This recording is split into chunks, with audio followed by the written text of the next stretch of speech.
Hi, let's talk about bilingual homeschooling.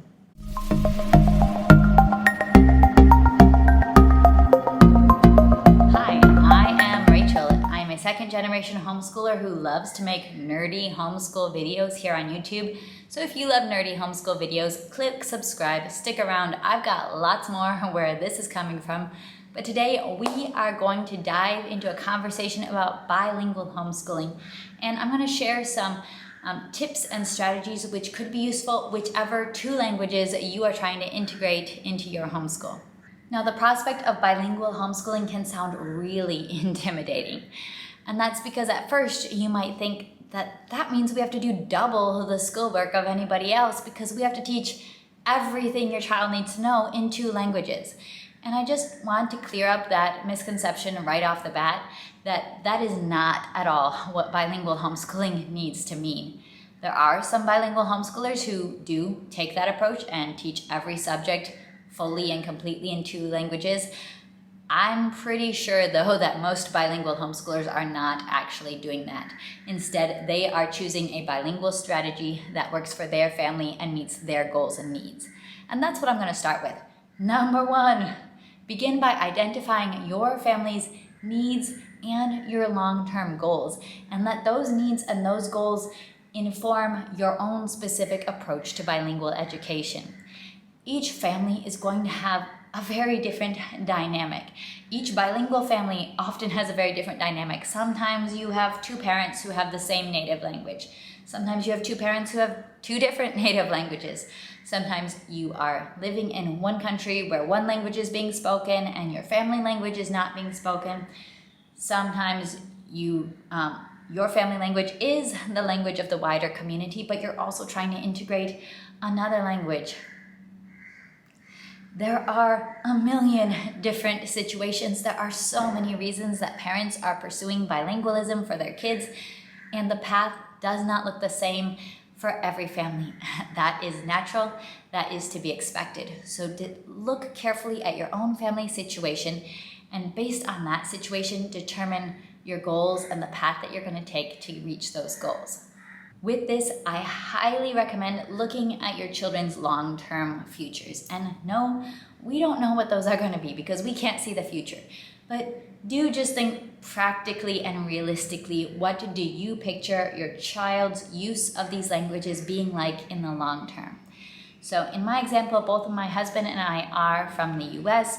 We do live overseas, but our children do have US passports. So most likely where they would do their higher education, their university, would be in the US because that tends to be easy. That's where they're citizens. I can take from that, most likely, when we're studying chemistry, my children will probably only need to know about covalent bonds in English. They won't need to know how to explain all of these different chemistry topics in multiple languages. So for me, I don't really worry about thinking, they will have to be prepared for higher education or for a career in multiple languages. I can think differently about some of those very vocabulary heavy subjects, and I don't have to stress out and think like my children need to know every vocabulary word in every language that they speak. Now that's for my situation. For your situation, maybe your children most likely will be going to higher education or university in a language that's not English.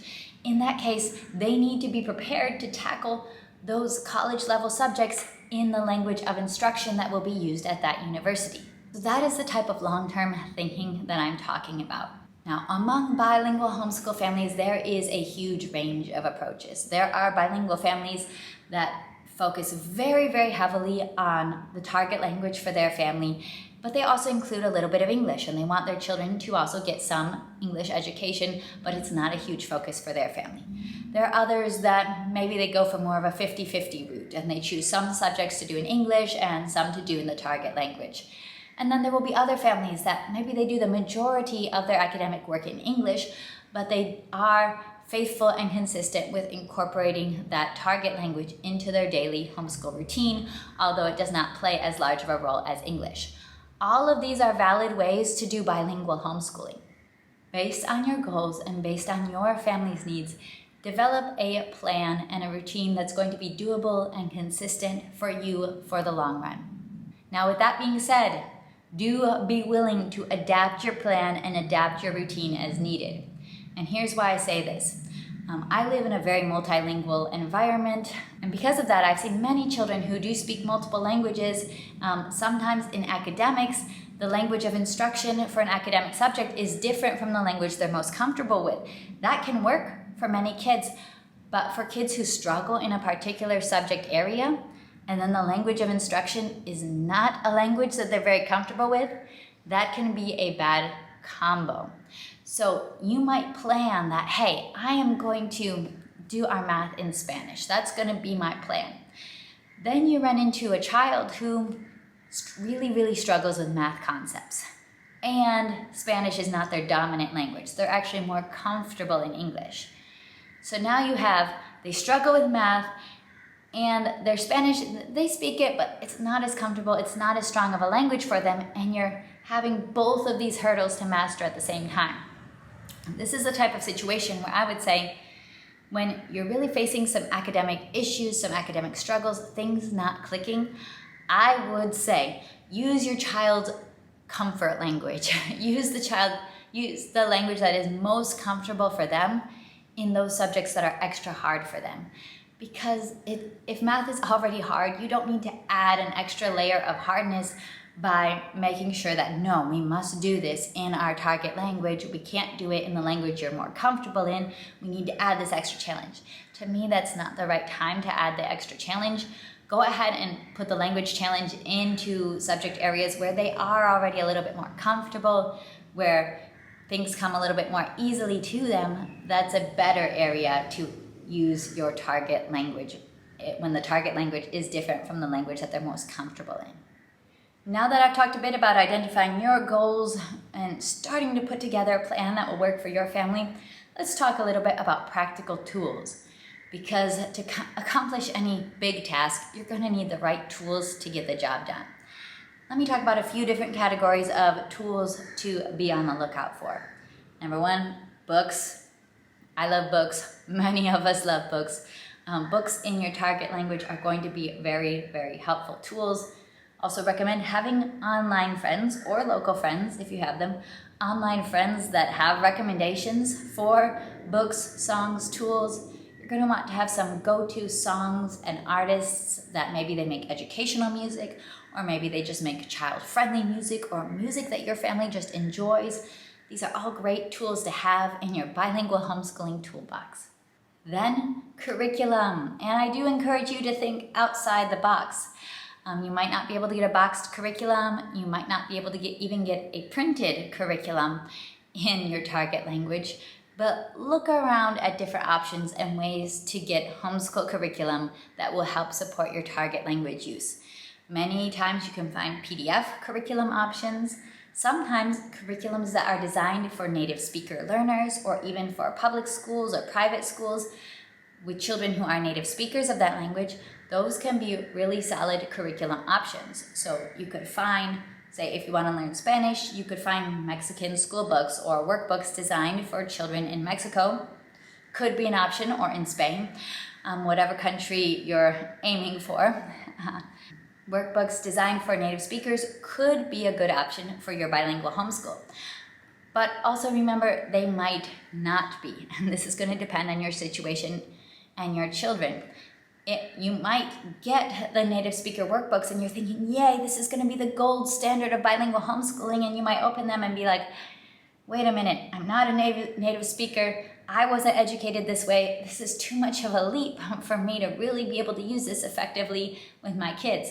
So native speaker resources might be a really good option, but they also might not be the best option. So try to choose the option that really fits your situation. I also want to continue to encourage you to think creatively about using your curriculum, because you can actually use English language curriculum and adapt it to help you teach in the target language. So for example, say you're using Math with Confidence and you like Math with Confidence. You find it to be a very useful and effective math curriculum, but it's in English, and you did wish that you could incorporate more target language math work. Well, you don't have to go out and buy a different curriculum or switch your curriculums. You could just lead these activities, some of the activities even, in the target language. You can look at an activity and say, hey, let's do this activity in the target language. You don't have to do all of it. We don't have to be purists, but you could say, hey, we're going to do this activity in the target language. We're going to be practicing our numbers in the target language today, or we're going to be practicing this concept.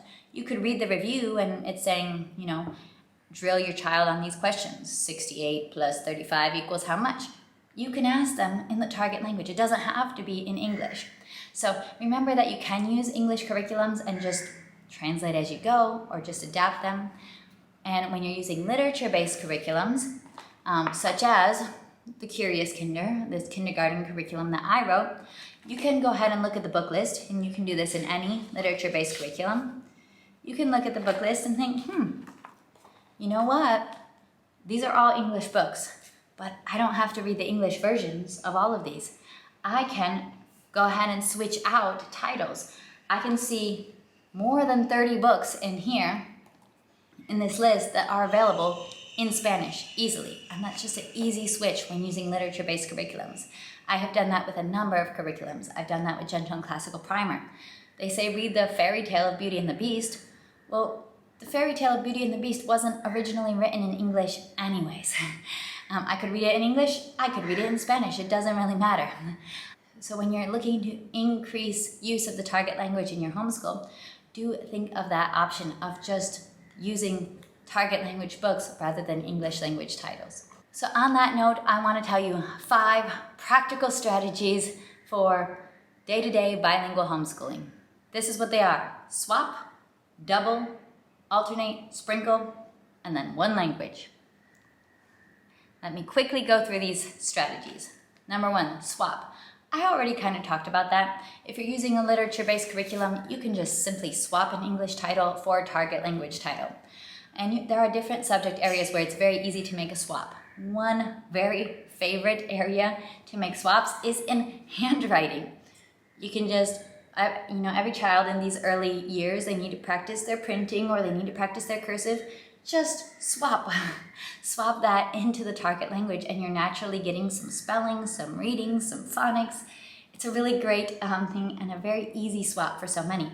And you don't have to do both. You do not have to do English and target language handwriting unless you're dealing with 2 different scripts, in which case, yeah, you do. If you're learning Chinese and English, you will have to do handwriting practice in both.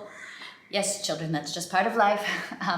But when you share a script, you can do your handwriting practice in just one language. So, for example, Handwriting Without Tears has Spanish handwriting books, as well as Zaner Bloser, and there are many different options. The next strategy is double, and I'm just going to straight up tell you, double works best in very, very small segments of homeschool.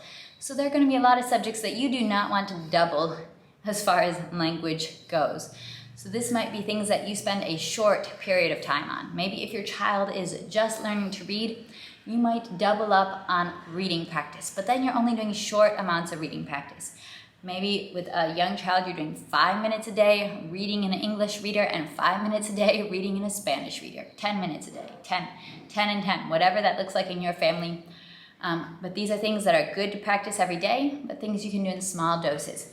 Another area where you might want to double is if you're learning songs. You can learn 1 song in English and 1 song in Spanish, and you double those up as you're practicing those 2 songs, because it's pretty doable to learn 2 songs at once.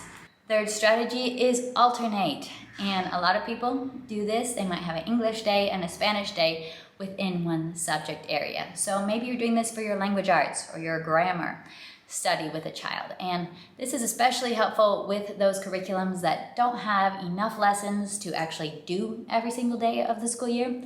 So you might do, okay, we're doing 3 days a week on English, 2 days on Spanish, or swap them, 3 days on Spanish, 2 days on English, and you just alternate day by day.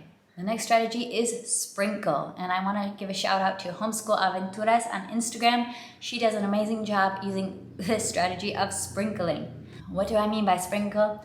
Is that you take your curriculum, maybe your science curriculum or your history curriculum, and that curriculum might be in English, but then you look at ways to sprinkle in elements of the target language in. So you watch a video in the target language related to your science topic that you're learning about, or you have a book that you can read, a picture book that you can read in that science topic, or your history topic. You watch a video, you put in a book, you just sprinkle in a little bit. It's not that you're doing 2 side-by-side full and complete science curriculums or history programs so that you're learning every single word and every single concept in both languages. No, but you are still expanding your target language's vocabulary, expanding your practice with the language by continuing to learn about those topics in the target language, just sprinkling them in. And finally, the last strategy is one language. In every homeschool, you're probably going to want to choose some subjects that, hey, in this subject, I feel pretty content that we only need to learn about this subject in one language. We're gonna just make this we're gonna reduce the complication in this zone. Maybe this is an especially hard subject in our family. Maybe it's an especially just one that we don't really like all that much, that we don't want to do in multiple languages. But go ahead and have the freedom that, hey, in this subject area, I'm going to be comfortable sticking to just one language. Because in reality, balanced bilingualism, where people speak multiple languages and they know every word in every language they speak, and they can talk about every different topical domain in every language they speak, that doesn't tend to happen all that much. I know many, many multilingual people, and we tend to use specific languages within specific topical domains. We don't actually need to use every language that we know in every potential domain of study or conversation. So I want to encourage you to pursue bilingual homeschooling, but don't let it become a stressful or taxing burden. Yes, bilingualism is worth the effort. It takes work, it takes effort. Bilingual homeschooling is worth the effort. Language learning is worthwhile. However, I strongly want to encourage you not to let fear or stress guide your bilingual homeschool decisions. I do see a lot of fear. I do see a lot of stress in the bilingual homeschooling world. And really, I don't think that fear is a helpful homeschool partner. Yes, as parents, we need to do the work, but we also need to know that ultimately it is our child who will decide as an adult what their relationship with their other languages will be, and how much and to what extent they will use these other languages that we have worked to give them. That is up to them. It is not something that we fully control. We spread the feast, and we can keep working on it and keep giving them this feast. And ultimately, some are going to dig in more heartily than others will. And some will have life circumstances that mean that they more fully embrace their languages versus other children might not. But we don't need to think about that future with fear, and we should not be looking down on our children's bilingual language skills at all. The goal is not fluency or nothing, perfect language knowledge or nothing. Bilingualism matters, it's worthwhile, and even less than perfect language skills are still language skills, and they are still worth celebrating. The work that goes into building those language skills, the work on our own part as well as the work on our children's part. So as I leave you with this video today, I do want you to know I'm cheering you on. I'm here clapping for you. If you ever want to send me a message, bounce some ideas off of me for bilingual homeschooling, I am here. You can leave me a comment down below, or you can email me as well. We're all in this together. We're on a worthwhile journey. I just want you to remember, do the work. I just want you to remember, work more than you worry. And I hope that that is helpful as you think about bilingual homeschooling in your family. I'll be seeing you next time. Bye.